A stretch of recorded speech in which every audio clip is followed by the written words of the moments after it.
જી નમસ્કાર. અમારી ચેનલમાં ફરીથી એક નવા વિડીયોમાં તમારું સ્વાગત છે. મિત્રો, તમે બધા મસ્ત હશો, મજામાં હશો. મિત્રો, જીપીઆરબી દ્વારા જે head constable driver mechanic grade 1ની જે ભરતી જાહેર થઈ ગઈ. એનું હવે જે પરીક્ષા 23/8/2026ના રોજ યોજાનાર છે. તો તે માટે આપણે અગાઉ 2 વિડીયો બનાવેલા છે. આપણે ટોટલ 500 પ્રશ્નો લઈને આવ્યા છીએ. તો એ 500 પ્રશ્નો સોલ્યુશન કરવાનો છે, જે ટેકનિકલના છે, જે તમારી આવનારી પરીક્ષામાં ખૂબ જ ઉપયોગી સાબિત થશે એવા પ્રશ્નો છે. તો મિત્રો, જો ચેનલમાં નવા હોય તો ચેનલમાં જોડાઈ જાઓ, સબસ્ક્રાઈબ કરી લો અને વિડીયોને લાઇક અને શેર કરવાનું ના ભૂલતા. મિત્રો, તમે વિડીયો જોવો છો પરંતુ લાઇક કરતા નથી. લાઇકના કંઈ પૈસા આપવાના હોતા નથી, તેમ છતાં ખાલી વિડીયો જોવો છો પણ લાઇક નથી કરતા. કોઈક તમારા માટે મહેનત કરી રહ્યો છે, તો મિત્રો લાઇક કરતા તમને શું વાંધો. તો મિત્રો, અગાઉ પણ વિડીયો 2 બનાવેલા, 250-300 જણાએ જોયા, લાઇક ફક્ત 10 કે 12 આવેલી. તો જો તમારે 500 જે પ્રશ્નો પૂરા જોઈતા હોય તો આ વખતે આ વિડીયોમાં લાઇક બરાબર આપજો, નહીં તો પછી આપણે બંધ કરીશું. બરાબર. તો ચાલો મિત્રો, ફરીથી જે નવા પ્રશ્નો છે, મટીરિયલ અને મેન્યુફેક્ચરિંગ એન્જિનિયરિંગના છે. એન્જિનિયરિંગ મટીરિયલ પસંદ કરતી વખતે નીચેનામાંથી કયું મહત્વપૂર્ણ ગુણધર્મ છે? તો સ્ટ્રેન્થ. ધાતુઓને મુખ્યત્વે કયા 2 વર્ગમાં વહેંચવામાં આવે છે? તો ફેરસ અને નોન ફેરસ. ફેરસ મટીરિયલમાં મુખ્ય ઘટક કયો છે? તો ઓપ્શન એ આયર્ન. બરાબર. એના પછી નીચેનામાંથી કઈ નોન ફેરસ ધાતુ છે? તો કોપર જે છે નોન ફેરસ ધાતુ. સ્ટીલ મુખ્યત્વે કયા તત્વોનું એલોય છે? એલોય એટલે મિશ્રણ. તો આયર્ન અને કાર્બનનું. એના પછી કાસ્ટ આયર્નમાં કાર્બનનું પ્રમાણ સામાન્ય રીતે સ્ટીલ કરતાં કેટલું હોય છે? તો વધારે હોય છે સ્ટીલ કરતાં. એના પછી કાસ્ટ આયર્નની મુખ્ય વિશેષતા શું છે? તો સારી કાસ્ટેબિલિટી છે. ઓપ્શન એ સાચો જવાબ છે. રોટ આયર્નની મુખ્ય વિશેષતા શું છે? તો તેમાં હાઈ ડક્ટિલિટી છે. બ્રાસ કયા 2 મુખ્ય તત્વોનું એલોય છે? તો કોપર અને ઝિંકનું. મોસ્ટ આઈએમપી પ્રશ્નો છે, આવા પ્રશ્નો પૂછાતા હોય છે વારે. બ્રોન્ઝ સામાન્ય રીતે કયા 2 તત્વોનું એલોય છે? તો બ્રોન્ઝ જે છે કોપર અને ટીન.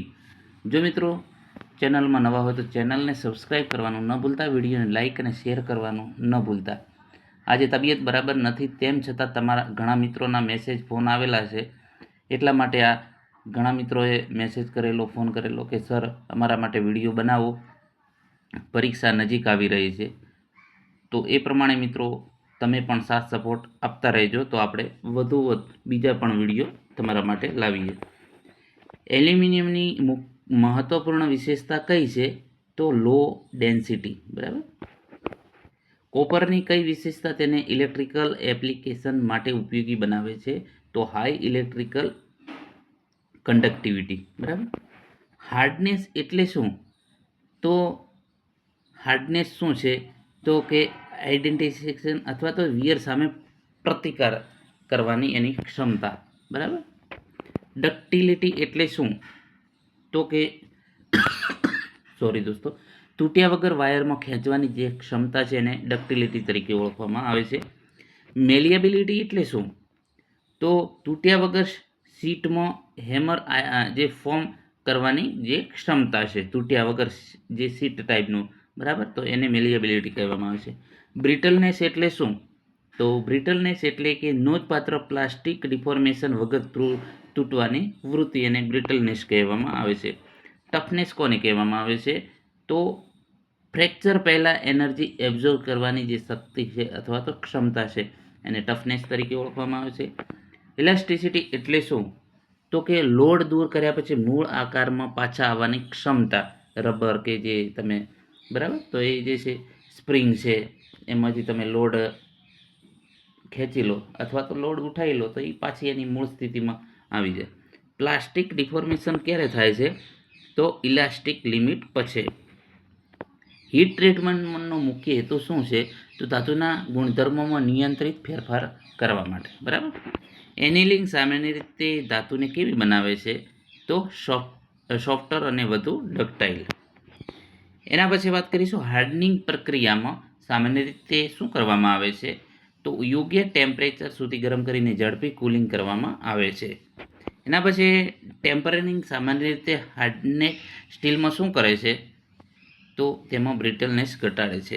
નોર્મલાઇઝિંગમાં સ્ટીલને સામાન્ય રીતે કઈ રીતે કુલ કરવામાં આવે છે તો એરમાં. બરાબર. આવા પ્રશ્નો મિત્રો પરીક્ષામાં છે, પછી તમને પસ્તાવો ન થાય એટલા માટે એક વખત જોઈ લેજો.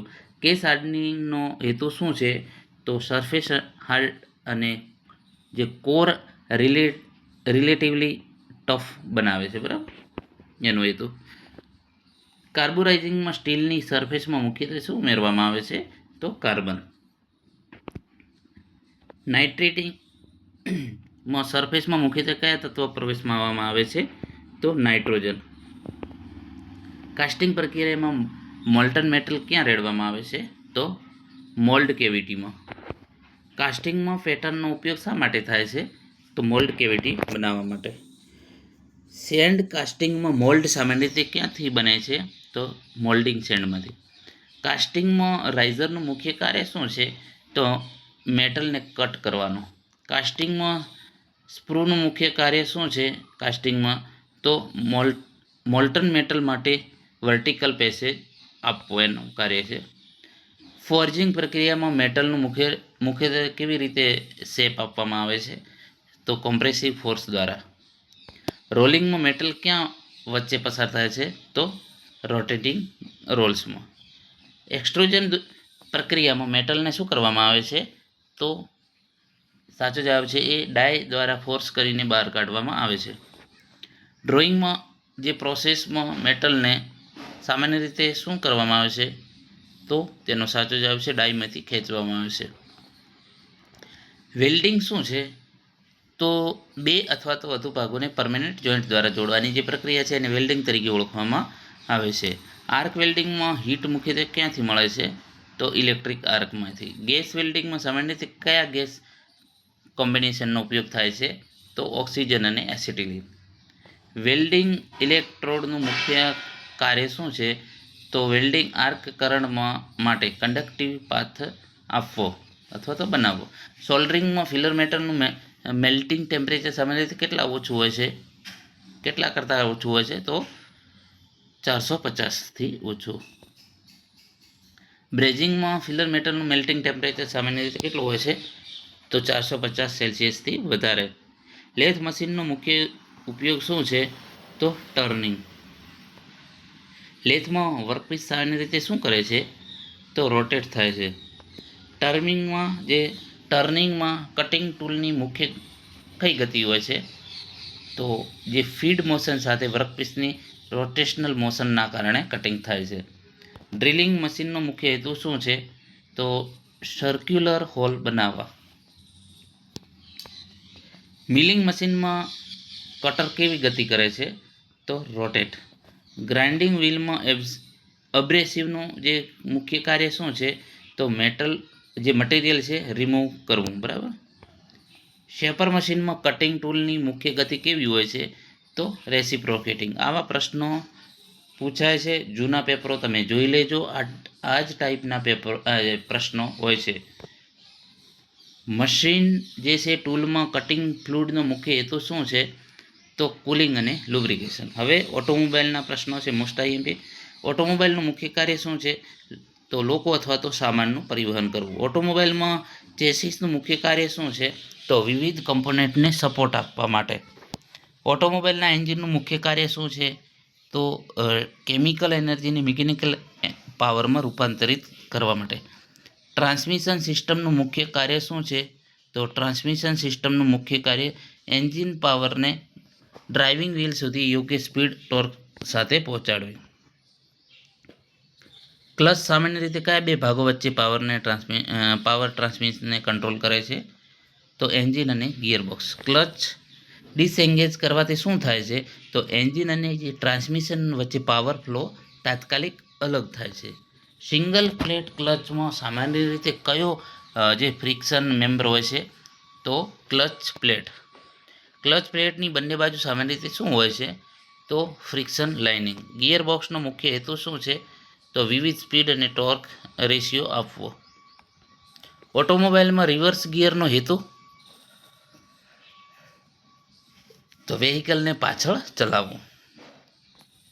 ડિફરન્શિયલનું મુખ્ય કાર્ય શું છે? તો જે ડ્રાઇવિંગ વ્હીલને અલગ અલગ રોટેશન સ્પીડ ફરવા દેવી. વેહિકલ ટર્ન લેતી વખતે ડિફરન્શિયલ શા માટે જરૂરી છે? તો ઇનર અને જે આઉટર વ્હીલ અલગ ડિસ્ટન્સ કાપે છે એટલા માટે. ફાઇનલ ડ્રાઇવનું મુખ્ય કાર્ય શું છે? તો સ્પીડ ઘટાડી ટોર્ક વધારવામાં મદદ કરે છે. પ્રોપેલર શાફ્ટનો ઉપયોગ સામાન્ય રીતે ક્યાં થાય છે? તો ગિયર બોક્સથી ફાઇનલ ડ્રાઇવ ડિફરન્શિયલ સુધી ટોર્ક પહોંચાડવા. યુનિવર્સલ જોઈન્ટનો ઉપયોગ શેના માટે થાય છે? મિત્રો, આ જે છે પ્રશ્નો બધા આઈએમપી પ્રશ્નો છે, બરાબર. યુનિવર્સલ જોઈન્ટનો ઉપયોગ શું છે? તો કે વિવિધ શાફ્ટ એંગલ વચ્ચે જે પાવર ટ્રાન્સમિશન કરવા માટે. ઓટોમોબાઈલ બ્રેક સિસ્ટમનો મુખ્ય હેતુ શું છે? તો વેહિકલની સ્પીડ ઘટાડવી અથવા તો તેને રોકવી. હાઇડ્રોલિક બ્રેક સિસ્ટમ કયા પ્રિન્સિપલ આધારિત છે? તો પાસ્કલ લો. ડિસ્ક બ્રેકમાં ફ્રિક્શન માટે મુખ્ય ભાગ કયો છે? તો બ્રેક પેડ અને ડિસ્ક. ડ્રમ બ્રેકમાં ફ્રિક્શન મેમ્બર કયો હોય છે? તો બ્રેક શો અને ડ્રમ. બ્રેકનો ફ્લુઇડ એક મહત્વપૂર્ણ ગુણધર્મ હોવું જોઈએ કયો? તો જે છે એ યોગ્ય બોઇલિંગ પોઈન્ટ અને સ્ટેબિલિટી. સસ્પેન્શન સિસ્ટમનો મુખ્ય હેતુ શું છે? તો રોડ શોક ઘટાડવા અને રાઇડ કમ્ફર્ટ સુધારવું. શોક એબ્ઝોર્બરનું મુખ્ય કાર્ય શું છે? તો જે શોક એબ્ઝોર્બર છે, બરાબર, તો એનું મુખ્ય કાર્ય છે સસ્પેન્શન ઓક્સિલેશન્સને ડેમ્પ કરવું. લિપ સ્પ્રિંગ કયા પ્રકારનો સ્પ્રિંગ છે? તો લેમિનેટેડ સ્પ્રિંગ છે. સ્ટીયરિંગ સિસ્ટમનું મુખ્ય કાર્ય શું છે? તો વેહિકલની દિશા નિયંત્રિત કરવી. એના પછી સ્ટીયરિંગમાં એકેરમેન પ્રિન્સિપલનો હેતુ શું છે? તો ટર્નિંગ દરમિયાન વ્હીલના યોગ્ય સ્ટીયરિંગ એંગલ મેળવવા માટે. પાવર સ્ટીયરિંગનો મુખ્ય લાભ શું છે? તો સ્ટીયરિંગ ઇફોર્ટ ઘટાડે છે. ઓટોમોબાઈલ ઇલેક્ટ્રિકલ સિસ્ટમમાં બેટરીનું મુખ્ય કાર્ય શું છે? તો ઇલેક્ટ્રિક એનર્જી સ્ટોર અને સપ્લાય કરવી. સ્ટાર્ટર મોટરનું કાર્ય શું છે? તો એને એન્જિનને સ્ટાર્ટ માટે ક્રેન્ક કરવું. અલ્ટરનેટરનું મુખ્ય કાર્ય શું છે? તો જે એન્જિન ચાલતી વખતે ઇલેક્ટ્રિક પાવર ઉત્પન્ન કરવી અને બેટરી ચાર્જિંગમાં મદદ કરવી. અલ્ટરનેટરનું કાર્ય. ઓટોમોબાઈલમાં હોર્ન કયા પ્રકારનું ઉપકરણ છે? તો ઇલેક્ટ્રિક વોર્નિંગ ડિવાઇસ. હેડલેમ્પનો મુખ્ય હેતુ શું છે? તો હેડલેમ્પનો મુખ્ય હેતુ છે આગળના રસ્તાને પ્રકાશિત કરવો. ફ્યુઝનું કાર્ય શું છે?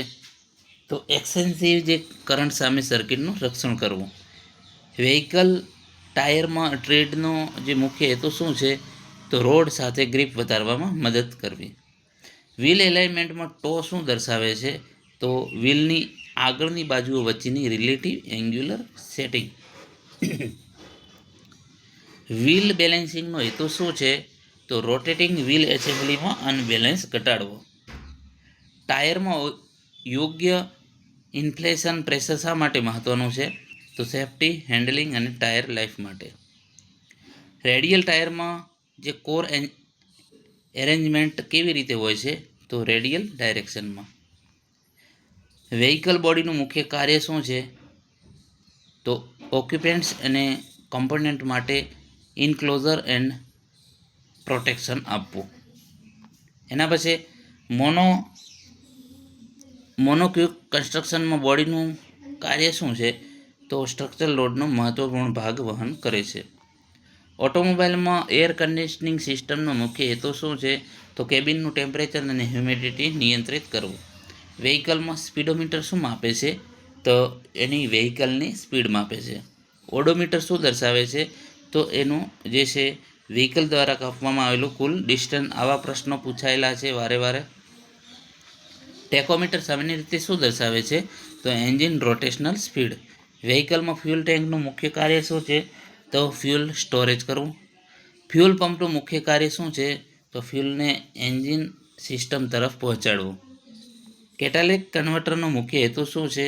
તો કેટલાક હાર્મફુલ જે એક્ઝોસ્ટ પોલ્યુટન્ટને ઓછા હાર્મફુલ સબસ્ટન્સમાં રૂપાંતરિત કરવામાં મદદરૂપ થવું. એક્ઝોસ્ટ ગેસ રિસર્ક્યુલેશન ઇઝીયર સિસ્ટમનો મુખ્ય હેતુ શું છે? તો NOx એમિશન્સ ઘટાડવામાં મદદ કરવી. એન્ટીલોક બ્રેકિંગ સિસ્ટમનો મુખ્ય હેતુ શું છે? તો હાર્ડ બ્રેકિંગ દરમિયાન વ્હીલ લોક ઘટાડવામાં મદદ કરવી. એરબેગ સિસ્ટમનો મુખ્ય હેતુ શું છે? તો જે કોલિશન દરમિયાન ઓક્યુપેન્ટ પ્રોટેક્શન વધારવામાં મદદ કરવી. સીટ બેલ્ટનો મુખ્ય હેતુ શું છે? તો કોલિશન દરમિયાન ઓક્યુપેન્ટને યોગ્ય રીતે રિસ્ટ્રેન કરવો. તો મિત્રો, આજે આવનારી પરીક્ષામાં તમને ખૂબ જ ઉપયોગી સાબિત થશે. 100% એક વખત તમે જોઈ લેજો.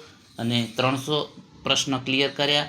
હવે જો આ વિડીયોમાં વધુ લાઈક મળશે, વ્યૂ સારા અને વધુ લાઈક મળશે, તો એ પ્રમાણે આપણે બીજા હજુ 200 પ્રશ્ન ક્લિયર કરવાના છે. તો એ પ્રમાણે મિત્રો શેર અને લાઈક કરવાનું ન ભૂલતા. આભાર દોસ્તો.